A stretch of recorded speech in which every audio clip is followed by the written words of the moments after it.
आज हम बात करने वाले हैं बीपीएससी पीटी मेंस को लेकर। जी हाँ दोस्तों, बीपीएससी पीटी मेंस लेकर एक बहुत ही बड़ा खबर जो है सर्कुलेट हो रहा है बहुत तेज़ी से। आप लोग के यहाँ पर एक लेटर देखने को यहाँ पे मिल रहा है, जिसको लेकर बहुत सारे जो अभ्यर्थी है वो डाउट में हैं कि क्या पीटी मेंस होने वाला है, बीपीएससी में पीटी मेंस इस बार लागू होने वाला है या नहीं लागू होने वाले हैं। इसका पूरा का पूरा जानकारी मैं आपको इस वीडियो में देने वाली हूँ कि क्या इस लेटर जो है, ये जो लेटर सर्कुलेट हो रहा है आप लोग के सामने, इसकी आखिर सच्चाई क्या है और पीटी मेंस होगा भी या नहीं होगा, क्या सच है क्या फसाना है, ये सब कुछ आपको देखने को इस वीडियो में मिलेगा। वीडियो को अंत तक जरूर देखिएगा। पूरी जानकारी मैं यहाँ पर आपको पूरी जानकारी देने वाली हूँ, वो भी डिटेल में, आपको सब कुछ समझ में आ जाएगा, सब कुछ क्लियर हो जाएगा। तो दोस्तों आप देख सकते हैं आपके सामने वो लेटर यहाँ पर है जो अभी बहुत तेजी से सर्कुलेट हो रहा है। पिछले कुछ दिनों में ये लेटर सोशल मीडिया पर काफी तेजी से वायरल हो रहा है। इस लेटर की जो तारीख है वो 25 जून 2026 बताई जा रही है, ठीक है। ऐसे में कई उम्मीदवारों के मन में सवाल उठ रहा है कि अगर यह लेटर 25 जारी हुआ था तो अब अचानक से यह वायरल क्यों हो रहा है, ठीक है। सबसे बड़ा सवाल यहाँ पर यही है कि आखिर ये अभी कैसे सर्कुलेट हो रहा है और पीटी मेंस होगा या नहीं होगा। दोस्तों यहाँ पर सबसे पहले समझना जरूरी है, यहाँ पर देखिए हम आपको पढ़ के एक एक चीज क्लियर करने वाले हैं। इस लेटर में लिखा हुआ है जो कि ये जो लेटर है दोस्तों वह सरकार के अवर सचिव यानी कि मनोज कुमार झा की ओर से बीपीएससी को भेजा गया है। किसको भेजा गया है? बीपीएससी को, ठीक है। इस पत्र में परीक्षा के पैटर्न और माध्यम को लेकर सरकार का पक्ष रखा गया है, ठीक है। तो सवाल यह है कि यदि यह पत्र 25 जून का है तो इसकी चर्चा अभी क्यों हो रही है। दरअसल यह लेटर हाल ही में सोशल मीडिया पर वायरल हुआ है, ठीक है। इसलिए अभी अभ्यर्थियों के बीच में, उम्मीदवारों के बीच में इसको लेकर नई चर्चा शुरू हुई है। तो देखिए इसका कारण यह हो सकता है कि यह जो है यह सरकार और आयोग के बीच का उसका आपसी मामला है। हर बार सार्वजनिक तरीके से वेबसाइट पर जारी नहीं किया जा सकता। अब सबसे जरूरी बात यह है कि इस लेटर में आखिर लिखा क्या गया है और इसका अभ्यर्थियों पर क्या असर पड़ सकता है। आइए हम एक एक बिंदु को विस्तार से समझेंगे। पहले यहाँ पर देख सकते हैं आप, इस लेटर में 3 नियमों का वर्णन किया गया है, ठीक है।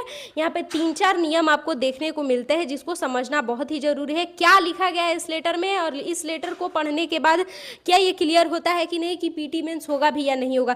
तीनों नियम, यही तीनों नियम को मैंने यहाँ पर बहुत ही सरल भाषा में लिख के दिया है आपको। आप समझने के लिए स्क्रीनशॉट भी ले सकते हैं। यहाँ पर देखिए ये जो नियम है क्या बता रहे हैं। सबसे पहला नियम जो है, नियम 3 करके लिखा गया है, यहाँ पर दोनों चीजें एक ही है दोस्तों। यहाँ पर जो नियम 3 है उसको मैं आपको बता दूं वो क्या कह रहा है। यह बिंदु कह रहा है कि आयोग का मुख्य कार्य परीक्षा आयोजित करना, यह अभ्यर्थियों का योग्यता का मूल्यांकन करना है, ठीक। दूसरा बिंदु जो है वो कहता है कि परीक्षा के विषय यानी कि परीक्षा के विषय, सब्जेक्ट और परीक्षा की जो पूरी योजना है यानी कि एग्जाम पैटर्न है वह घोषित करने का अधिकार जो है वो किसके पास है? आयोग के पास है, ठीक है। और अगला बिंदु जो है वो हमारा यह बताता है कि यदि आयोग आवश्यक समझे, यदि आयोग आवश्यक समझता है तो उम्मीदवारों की शॉर्ट लिस्टिंग के लिए ऑब्जेक्टिव प्रकार की पीटी परीक्षा आयोजित कर सकता है तथा ओएमआर की जांच आयोग स्वयं कर सकता है, ठीक है। यहाँ पर जो अगला बिंदु है वो हमें बताता है कि यदि किसी पद के लिए, जी हाँ दोस्तों, यदि किसी पद के लिए 500 से अधिक अभ्यर्थी हो तो आयोग ऑब्जेक्टिव स्क्रीनिंग टेस्ट लेकर उम्मीदवारों की शॉर्ट लिस्टिंग कर सकता है।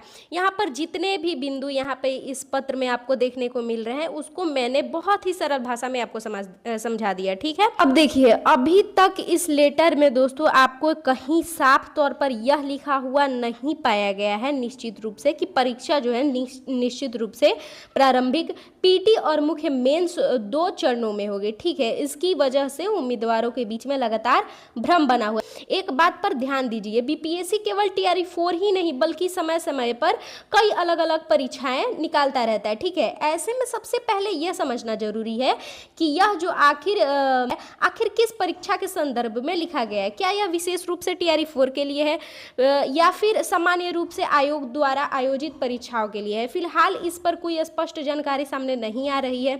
यदि आप इस पूरे पत्र को ध्यान से पढ़ेंगे, यदि आप इस पूरे पत्र को, जो कि मैंने आपको समझा दिया, नियम और किसके द्वारा लिखा गया है, किसको लिखा गया है, सब कुछ मैंने समझा दिया है। यदि आप इस पत्र को पूरे ध्यान से पढ़ेंगे तो कहीं भी TRE 4 का नाम स्पष्ट रूप से दर्ज नहीं है। इसलिए केवल इस लेटर के आधार पर किसी अंतिम नतीजे पर पहुंचना यह सही नहीं होगा।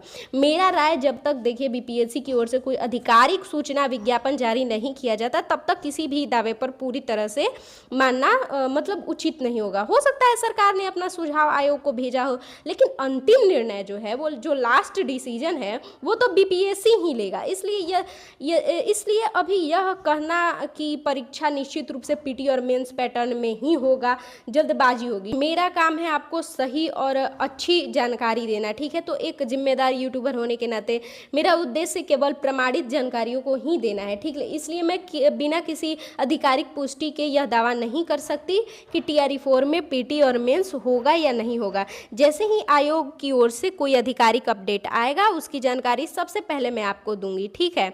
अगर वीडियो आपको अच्छी लगी हो तो वीडियो को लाइक ज़रूर कीजिएगा और मेरे चैनल को ऐसे ही अपडेट पाने के लिए सब्सक्राइब ज़रूर कीजिएगा।